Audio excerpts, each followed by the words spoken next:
Here we are once again. Today we're on location at some hidden lake. It's hidden behind all these trees, middle of nowhere. We just walked on over to this hidden place where there's a lake and a place that we can take beautiful pictures. I mean, look at this place. Look at this. This is worth all of the miles that we walked, and we had to find it because it was hidden.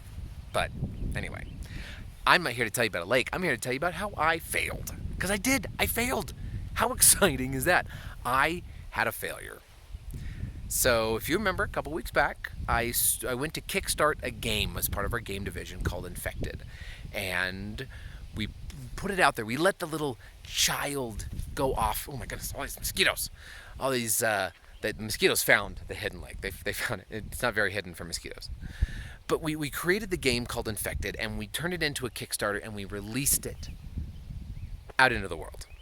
And turns out nobody wanted it. Like, very little of anybody wanted it. We couldn't raise not even a couple $1,000s on it, and we spent a couple $1,000s just in the marketing and the preparation and the marketing company that we were using.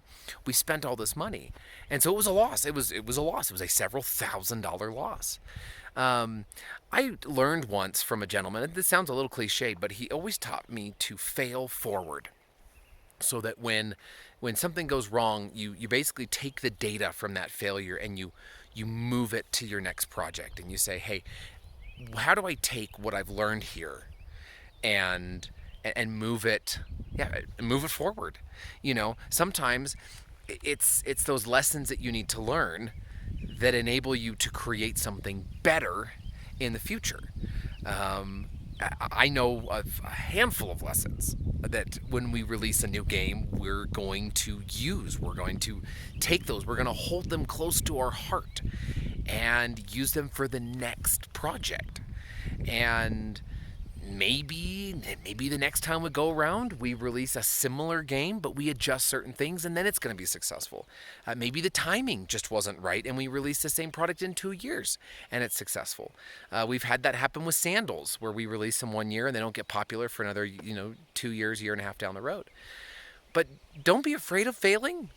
It's not fun. I mean, it's terrible, and you lose money, and things are bleh.